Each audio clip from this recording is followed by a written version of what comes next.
स्वागत है आप सबका हमारे YouTube channel freedom factory study में। आज हम लोग पढ़ेंगे कक्षा 5 गिनतारा गणित अभ्यास 15 त्रिभुज। ठीक है, पहला सवाल हमारा दिया हुआ है, निम्नलिखित चित्रों में न्यून कोण, समकोण और अधिक कोण त्रिभुज पहचानिए। तो ये सवाल लगाने से पहले हम लोग कुछ सवाल और कुछ टॉपिक पर डिस्कस कर लेते हैं, ठीक ना, समझ लेते हैं। उसके बाद इस सवाल पे आएंगे कि इसको करना कैसे है या फिर ये सवाल होंगे कैसे। ठीक है, पहले हम लोग त्रिभुज के कुछ कॉन्सेप्ट हैं उसको सीख लेते हैं। जैसे कि त्रिभुज कैसे होता है, पहले ये समझिए। त्रिभुज इसी तरीके से होता है, ठीक है, या फिर इस तरीके से हो सकता है, ठीक है ना, या फिर इस तरीके से हो सकता है, इस तरीके से होगा, जिस तरीके से सारी भुजाएं क्या हो जाएंगी, समान। तो देखिए, त्रिभुज तो मुख्यतः 3 प्रकार की होती हैं, लिख देंगे। त्रिभुज की संख्या 3 होती है, लेकिन ये भुजाओं के आधार पे और एक कोण के आधार पे 2 होती हैं। एक भुजाओं के आधार पे, एक कोण के आधार पे। कोण के आधार पे भी त्रिभुज की संख्या कितनी होती है, 3। भुजाओं के आधार पर भी कोण की संख्या त्रिभुज की संख्या कितनी होती है, 3। तो सबसे पहले हम लोग देखेंगे भुजाओं के आधार पर त्रिभुज, ठीक ना। भुजाओं के आधार पर भुजाओं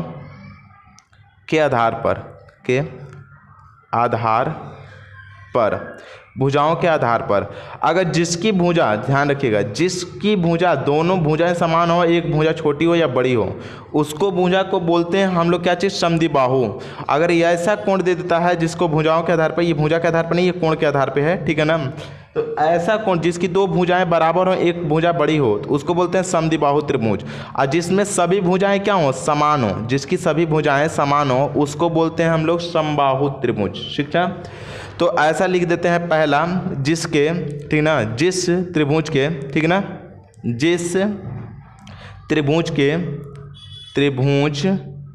की सारी भुजाएं समान हो, तीनों भुजाएं, तीनों भुजाएं लिख देते हैं, तीनों भुजाएं, ठीक ना, भुजा समान हो, उसे हम समबाहु त्रिभुज कहते हैं। क्या कहते हैं, समबाहु त्रिभुज, बाहु त्रिभुज कहते हैं, त्रिभुज कहते हैं, ठीक है। दूसरा हमारा है कि जिस त्रिभुज की 2 भुजाएं समान हो, भुजा समान हो, उसे समद्विबाहु त्रिभुज कहते हैं। उसे हम क्या कहते हैं, समद्विबाहु, मतलब जिसकी 2 भुजाएं समान, द्विबाहु त्रिभुज कहते हैं, बाहु त्रिभुज, ठीक है, त्रिभुज कहते हैं। और एक लास्ट है हमारा तीसरा, विषम बाहु त्रिभुज। ऐसे त्रिभुज, या फिर लिखते हैं जिस त्रिभुज की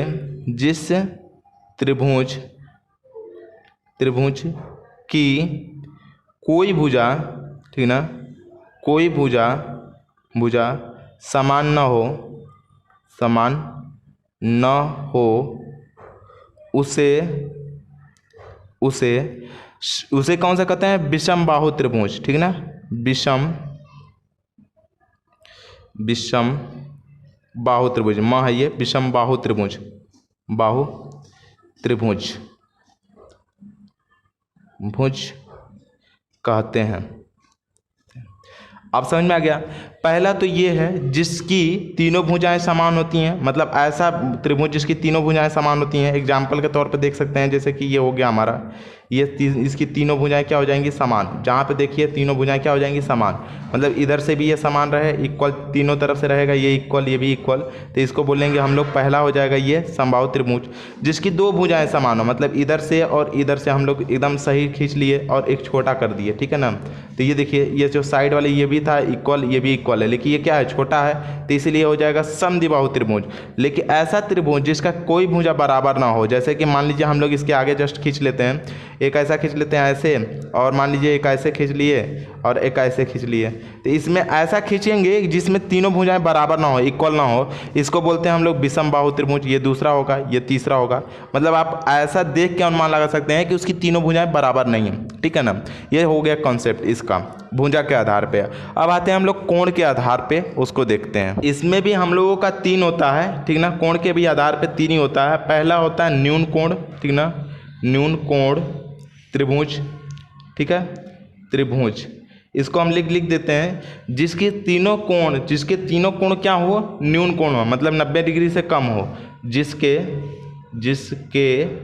तीनों कोण, ठीक ना, तीनों कोण, ठीक है, 90 अंश से कम हो, 90 अंश से क्या हो, कम हो,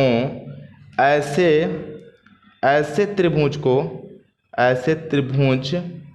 को हम न्यून कोण त्रिभुज कहते हैं। क्या कहते हैं, न्यून कोण, ठीक ना, त्रिभुज कहते हैं, त्रिभुज कहते हैं। दूसरा हमारा हो जाएगा, हमारा क्या चीज, दूसरा हो जाता है हमारा समकोण त्रिभुज, समकोण त्रिभुज, ठीक है, ऐसे लिख लीजिएगा, जिसकी एक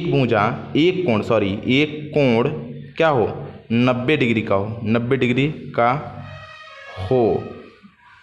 डिग्री का हो, उससे हम एक कोई भी, ठीक ना, एक कोई भी चलेगा, 90 अंश का होगा तो उसको बोलेंगे हम लोग समकोण त्रिभुज, ठीक ना, समकोण त्रिभुज बोलते हैं हम लोग, त्रिभुज कहते हैं। और जो तीसरा हमारा कोण हो जाएगा, कोण आप लोग की किताब में दिया, आप लोग पढ़ लीजिएगा, लेकिन हम फिर भी बता दे रहे हैं। जैसे कि अब न्यून कोण जिसे बोला है तीनों कोण के लिए, तो न्यून कोण ऐसा हो जाएगा कि तीनों कोण हमारे क्या हो जाएंगे, 90 से कम होंगे। देखिए इसमें ये भी कोण देख लीजिए, 90 से कम है, क्योंकि 90 सीधा लाइन हो जाता तब 90 होता, इसमें भी करेंगे तभी 90 से कम है, यहाँ पर भी देखेंगे 90 से कम है। लेकिन अब देखिए यहाँ पर समकोण त्रिभुज दूसरा जो है हमारा इस तरीके से, एक तो हमारा 90 अंश का बन गया ना, एक हमारा क्या हो गया, 90 अंश का बन गया यहाँ पे, और बाकी सब 90 अंश से छोटे हैं, तो इसका मतलब इसको बोलेंगे समकोण त्रिभुज, ठीक है। अब अगला तीसरा देख लेते हैं हम। तीसरा होता है हमारा अधिक कोण त्रिभुज, ठीक है ना, अधिक कोण त्रिभुज, ऐसे त्रिभुज, ठीक ना, ऐसा या ऐसे त्रिभुज जिनके एक कोण, जिनका एक कोण क्या हो, एक कोण 90 डिग्री से, 90 अंश से क्या हो, अधिक हो,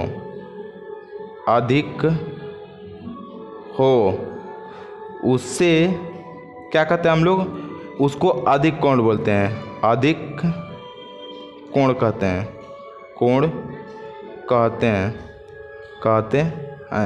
उसको हम लोग अधिक कोण बोलते हैं, ठीक है। अब इसको देख लीजिए ये कैसा होता है, जैसे मान लीजिए एक लाइन खींच दी है, अब यहाँ 90 अंश होता है, 90 अंश से जो बड़ा होगा वो अधिक कोण में जाएगा, 90 अंश यहाँ तक होता है, 90 से ज़्यादा हो गया, यहाँ से इस तरीके से इसको मिला लीजिए, ये हो जाता है हमारा अधिक कोण।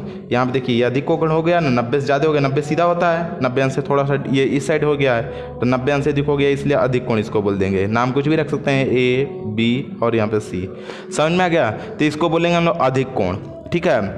और भी कुछ छोटी छोटी बातें हैं त्रिभुज के लिए, उसको फिर से हम बता देते हैं, देख लीजिए। आपको कोण के बारे में सारा कुछ समझ में आ गया। अब त्रिभुज के हम लोग कुछ इम्पोर्टेंस मतलब कि पढ़ेंगे इम्पोर्टेंस के बारे में कि क्या होता है त्रिभुज में। तो पहला हम जैसे बोलते जा रहे हैं, आप लोग लिखना चाहें तो लिख सकते हैं, ठीक है ना, मैं बोल दे रहा हूँ, आप लोग कहेंगे तो लिख भी दूंगा, ठीक ना, लेकिन सुन लीजिए बस ध्यान से। त्रिभुज के 3 शीर्ष होते हैं, देखिए अब समझा दे रहा हूँ मैं आपको, ये त्रिभुज हो गया आपका, ठीक है, त्रिभुज कोई भी त्रिभुज ले लीजिए। त्रिभुज में त्रिभुज इसका नाम क्यों पड़ा, क्योंकि 3 इसके शीर्ष होते हैं, ठीक ना, 3 शीर्ष होते हैं, ये शीर्ष इसको बोलते हैं, हमने बताया था ना आपको कोण में कि ये शीर्ष होता है, तो इसमें ये 3 शीर्ष होते हैं, 1 2 और यहाँ पे हो जाता है हमारा 3, इसमें 3 शीर्ष होते हैं और 3 रेखाएं होती हैं, एक रेखा इधर है, एक रेखा इधर है, एक रेखा इधर, मतलब बोल सकते हैं कि त्रिभुज में 3 शीर्ष और 3 रेखाएं होती हैं। और एक चीज़ और, इसमें 3 कोण होते हैं, एक कोण यहाँ, एक कोण यहाँ और एक कोण यहाँ, मतलब साफ साफ आप कह सकते हैं कि त्रिभुज में 3 कोण, 3 शीर्ष और 3 रेखाएं होती हैं या 3 भुजाएं होती हैं, ठीक है ना। इस तरीके से आप कह सकते हैं कि त्रिभुज में, इस तरीके से लिख दी गया, त्रिभुज में 3 कोण, 3 शीर्ष, कोई भी लिख सकते हैं, शीर्ष 3 शीर्ष, 3 भुजा, ठीक ना, 3 भुजा और 3 कोण होते हैं तथा 3 तथा 3 कोण होते हैं, 3 कोण होते हैं। अब एक चीज़ और लिख लीजिएगा, ये तो पहला टॉप नंबर हो गया। दूसरा याद करने वाली चीज़ है, इसको ध्यान से सुन के याद करिएगा, ही नहीं कि ऐसे बस भूला मत दीजिएगा, ठीक है। दूसरा होता है क्या चीज़ कि त्रिभुज के तीनों का योग, त्रिभुज के तीनों कोणों का योग, तीनों कोण का योग कितना होता है हमारा 180 अंश होता है। त्रिभुज के तीनों कोणों का मान कितना होता है 180 अंश। सबसे इम्पॉर्टेंट है ये फैक्ट, इसको याद रखिएगा, ठीक है ना।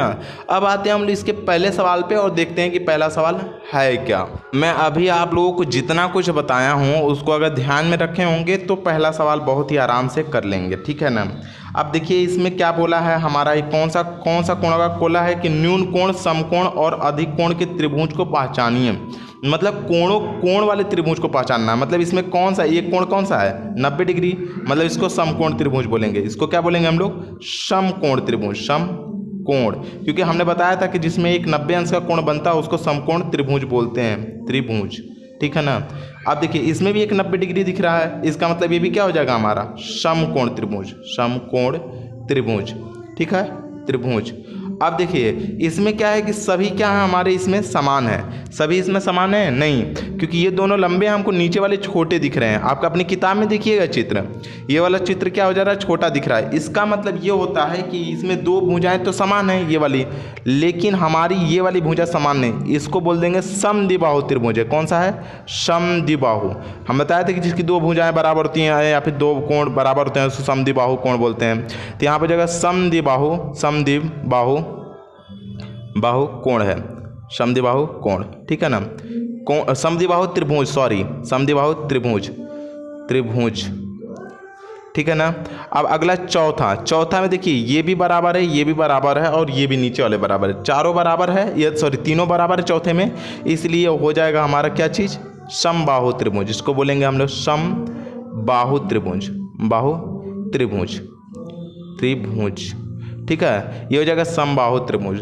और अगला जो दिया हुआ है वो दिया हुआ हमारा क्या चीज़, ये 90 डिग्री से अधिक है ना, 90 डिग्री सीधा होता है, ये 90 डिग्री से अधिक है। इसका मतलब इसको हम लोग क्या बोल सकते हैं, अधिक कोण त्रिभुज, ठीक है ना, अधिक कोण त्रिभुज, ठीक है, इसको बोलेंगे त्रिभुज, ठीक है। इस प्रकार से ये जो चैप्टर का पहला सवाल हुआ है इस तरीके से आप आराम से कर सकते हैं, देख सकते हैं। आप पीछे की वीडियो देखेंगे 10 मिनट का जो है उसको देखिए पीछे से, फिर समझिए कर लेंगे आराम से। अब आते हैं हम लोग इसके दूसरे सवाल पे और देखते हैं कि दूसरा सवाल है क्या। दूसरा सवाल हमारा दिया हुआ है कि निम्नलिखित में, ठीक है ना, दूसरा दिया हुआ है कि निम्नलिखित त्रिभुजों में अ ब स की माप बताइए, ठीक है ना। अ ब स, तो जो बीच वाला है उसी का माप बताना होता है, क्योंकि कोण में बीच वाले का ही माप बताना होता है। तो अ हो गया, ब और स, मतलब ब को हमें बताना है कि क्या होगा, ब की जगह पे कुछ नहीं दिया है। तो ध्यान से इस बात को समझिएगा, ठीक है ना। हमने एक चीज़ बताया था, अभी पीछे वीडियो मतलब कि करके देखेंगे तो आपको पता चलेगा कि हम बताए थे कि त्रिभुज के तीनों कोणों का मान कितना होता है 180। इसका मतलब इसको और इसको जोड़ते तो हम लोग 180 आ जाता। तो हम लोग इस बात को ध्यान रखेंगे कि मान लेते हैं तीनों कोणों का योग कितना होगा 180। आप समझ में आ गया, 80। अब माइनस कर लेंगे हम लोग, इसमें से घटा लेंगे, मतलब यहाँ पे कोण निकालना होगा तो कोण लिखेंगे कि यहाँ पर जाएगा अ ब स, ठीक है ना। यहाँ पे लिख दीजिएगा कि कोण अ ब स, कोण अ, ठीक ना, ब और यहाँ पर जाएगा सॉरी ब और स इक्वल 180 माइनस, यहाँ कोष्टक में हो जाएगा कितना हमारा 60 प्लस यहाँ पर जाएगा 50, क्योंकि दोनों कोण में से 180 में से घटा देंगे तो पता चल जाएगा। तो यहाँ पर जाएगा 180 माइनस, इन दोनों को जोड़ के दीजिए तो यहाँ पर जाएगा 110 और घटा लेते हैं तो निकल के आ जाएगा 70 और यही हमारा हो जाएगा 70 डिग्री, ठीक है। इस तरीके से आपका निकल के आ जाएगा। अब ये अगला सवाल दिया हुआ है, इसमें इसको बताना है, सेम कंडीशन वही है, अ ब स निकालेंगे, ठीक है ना। ये ख का यहाँ पे कर दे रहा हूँ, देखिएगा कोण अ, ठीक है ना, ब और यहाँ पर जाएगा स, ये हमें ज्ञात करना है अ ब स को, ये अलग अलग है। तो यहाँ पे देखिए 180 नीचे में हम लोग ज्ञात करते हैं, ये क्वेश्चन मार्क है इसलिए 180 माइनस इसको जोड़ लेंगे, यहाँ पर जाएगा 40 प्लस यहाँ पर जाएगा हमारा 30 और दोनों को जोड़ लेते हैं तो यहाँ पर हो जाएगा 180 माइनस यहाँ दोनों को जोड़ लेंगे तो कितना हो जाएगा 70। अब 70 इसमें से घटा लेते हैं, कोष्टक वाला पहले करते हैं, आप लोगों को रूल पता है ना, कोष्टक में पर जो होता है उसको पहले करते हैं, इसलिए 40 और 30 दोनों को जोड़ दिए 70, 70 में से घटा देंगे 110 डिग्री। तो इसका मतलब इसका जो मान आ जाएगा वो हो जाएगा हमारा 110 डिग्री। ये बस कोण की माप पूछा इसलिए कोण की माप बस निकालेंगे, ठीक है ना, ये हो गया। अब देखिए इसमें अगला वाला कोष्टक बोला है तो यहाँ पे भी निकालेंगे कोण अ, ठीक है ना, फिर ब और यहाँ पर हो जाएगा हमारा स। अब स में मतलब कि 180 हो जाएगा और 180 माइनस ये कोष्टक में 90 जो दिया हुआ उसको और प्लस यहाँ पर हो जाएगा 40, दोनों को जोड़ देंगे तो यहाँ पर हो जाएगा हमारा कितना 180 माइनस यहाँ पे हो जाएगा कितना हमारा, दोनों को जोड़ लेंगे तो 90 और 40 130 और इसको घटा देंगे तो कितना आ जाएगा हमारा 50 डिग्री। मतलब यहाँ पे जो कोण बनेगा वो हो जाएगा 50 डिग्री का। आप तीनों को जोड़ के देखिए 180 आ जाएगा, इन तीनों को जोड़ के देखिए 180 आ जाएगा, इन तीनों को जोड़ के देखिए 180 आ जाएगा। मतलब कहने का मतलब त्रिभुज के तीनों कोणों का मान जो 180 होता है इसी तरीके से निकालने के लिए होता है, क्योंकि देखिए इसका पता है इसमें कितना जोड़ देंगे कि 180 हो जाएगा, तो 70 जोड़ देंगे 180 हो जाएगा। इसका हमें पता था इसमें कितना जोड़ देते कि 180 हो जाता, तो 110 जोड़ देते 180 हो जाता। अब ये और ये पता था हमको, इस दोनों को जोड़ने के बाद कितना कम पड़ रहा था, 50 जोड़ देते थे 180 आ जाता। तो इस तरीके से हम इसी तरीके से पता लगाते हैं कि तीनों कोणों का जो योग होता है 180 अंश होता है, और जब ये हो जाता है तो इसीलिए हम लोग इस सवाल का आंसर निकाल पाते हैं। अब आते हैं हम लोग इसके तीसरे सवाल को, देखते हैं कि तीसरा सवाल है क्या। तीसरा सवाल हमारा दिया हुआ है रिक्त स्थानों की पूर्ति करो, ठीक है। पहला क दिया हुआ त्रिभुज में कितने शीर्ष होते हैं, 3। अभी मैं आपको पीछे जस्ट बताया हूँ, अगर जो लोग नहीं देखे हैं फिर से देख लें, बार बार मैं बोल रहा हूँ इस बात को, ठीक है। तो इस तरीके से आप देखेंगे तो समझ में भी आएगा, ठीक है ना। यहाँ पर जगह त्रिभुज में 3 शीर्ष होते हैं, 3 ही कोण होते हैं और 3 ही भुजाएं होती हैं। बात समझ में आ गया। त्रिभुज के तीनों कोणों का योग कितना होता है, योगफल 180 डिग्री होता है, अंश होता है, ठीक है ना। त्रिभुज की किन्हीं 2 भुजाओं का माप को योग तीसरी भुजा से क्या होता है, तीसरी भुजा से अधिक होता है, ठीक है। ये लिख दिया अधिक होता है, ठीक है। अब बोला है त्रिभुज की 2 भुजाओं के माप का अंतर तीसरी भुजा से कम होता है, ठीक है ना। जब अंतर बोलेगा तो कम होगा और योग बोलेगा तो अधिक होगा, ये बात समझ में आ गया। तो इस प्रकार से ये जो चैप्टर है आपका त्रिभुज का ये हुआ ख़त्म। यदि आप लोगों को हमारी ये वीडियो अच्छी लगती हो तो प्लीज़ लाइक करें, शेयर करें और सब्सक्राइब करना बिल्कुल ना भूलें।